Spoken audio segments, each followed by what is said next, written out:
হবে না, হবেটা শুনতে পেরেছি, নাটা শুনতে পাইনি। কারণ ট্রেন ধরার প্রচুর তারা ছিল যে আমাকে ট্রেনটা ধরতে হবে, যেখানে না কথাটা শুনতে পাচ্ছি না, শুধু হবে কথাটা শুনে বেরিয়ে চলে গেছে। হবে, ঠিক আছে, থ্যাংক ইউ বলে চলে গেছে। ক্লিয়ার? কারণ মার্কেটে মানুষ এই কথাটা বলার জন্য পুরো উঠে পড়ে একটা হবে না, হবে না, কেউ নেচে নেচে এসে পড়ে যাবে, হবে না হবে না করে গান গিয়ে চলে যাবে। Yes or no? হয় কি হয় না?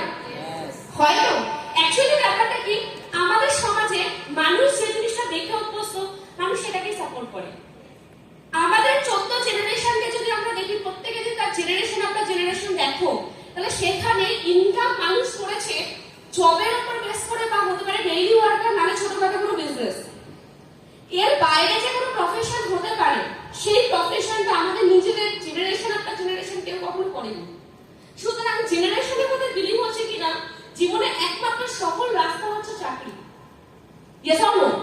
যেখানে ছোটবেলা থেকে একটা ছেলেমেয়ে যখন জন্মগ্রহণ করে, সেই সময় থেকে তার মধ্যে বিলিভ থাকে যে বড় হয়ে যদি একটা চাকরি করতে পারি না, লাইফটা সেটেল হয়ে যাবে। এই বিশ্বাসটা সবার মধ্যে থাকে।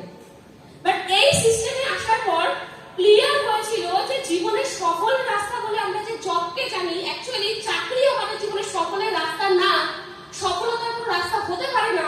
চাকরি শুধুমাত্র একটা মানুষের জীবনের প্রয়োজন, যেখানে একটা মানুষের শুধু প্রয়োজনটুকুই মেটাতে পারে, প্রয়োজনের বেশি কিছু মেটাতে পারবে না। এই জিনিসটা ক্লিয়ার হয়েছিল। কারণ যে মানুষটা চাকরি করে, তাকে যদি আমরা দেখি, তাহলে সেই মানুষটা শুধুমাত্র পরিবারের প্রয়োজনটা মেটাচ্ছে, পরিবারের তিনবেলা তিনমুঠো খেয়ে পরে বেঁচে থাকা, আর কোনো রকম একটা ঘরের মধ্যে আশ্রয় নেওয়া, তার লাইফটা শুধু আমরা এইটুকু জায়গাতে দেখতে পাই, এর বাইরে আমরা কিছু দেখতে পাবো না। বাট লাইফকে যদি লাইফের মতন চালাতে হয়, লাইফকে যদি লাইফের মতন এনজয় করতে হয়, 100% আমাকে কি করতে হবে? জীবনের টাইম কম্পাউন্ডে ফোকাস করতে হবে। আজকের দিনে আদার্স পিপল টাইম ট্যালেন্ট এফোর্টটা কিনে নিয়ে আমাকে রোজগার করতে হবে। Simple calculation. Yes yes. তো সিস্টেমের জার্নিটাকে এভাবেই শুরু করা।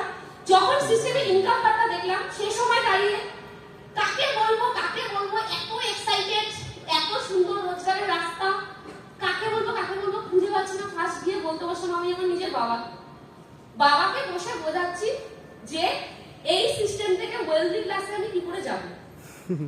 বাবা ওদিকে বসে বুঝছে। ক্লিয়ার? বোঝানো কমপ্লিট হয়ে গেছে, বাবার বোঝানো শুরু হয়ে গেছে। ভেবেছিলাম বাবা বলবে ও তাই ওয়েলদি ক্লাস খুব ভালো ব্যাপার, বুঝেছিস তুই, খুব ভালো করে পড় না, এটা খুব ভালো। ভেবেছিলাম এটা হবে, হয়ে গেছে বিপরীত। ক্লিয়ার? পরবর্তী দিন থেকে ফ্যামিলি একদম পুরো হচ্ছে কিনা অ্যান্টি হয়ে গেছে, সেখানে বিপরীত। মানে আমি যদি এদিকে যাই, তাহলে ফ্যামিলি বিপরীতে যাবে। ক্লিয়ার? বাড়ির লোকের একটাই কন্ডিশন ছিল, তুমি পড়াশোনা করো, আমাদের কোনো প্রবলেম নেই, পড়াশোনা করে তুমি বেকার হও, তাতেও আমার কোনো অসুবিধা নেই, কিন্তু স্মার্ট ভ্যালু করা যাবে না। ক্লিয়ার? স্মার্ট ভ্যালু করা একদমই যাবে না, এই সমস্ত কাজ একদমই চলবে না, কারণ এসব কাজের কোনো ভরসা নেই। এটা বাড়ির লোকের একটা স্পষ্ট কথা ছিল, এই সমস্ত কাজের কোনো ভরসা নেই, এগুলোর কোনো ভবিষ্যৎ নেই।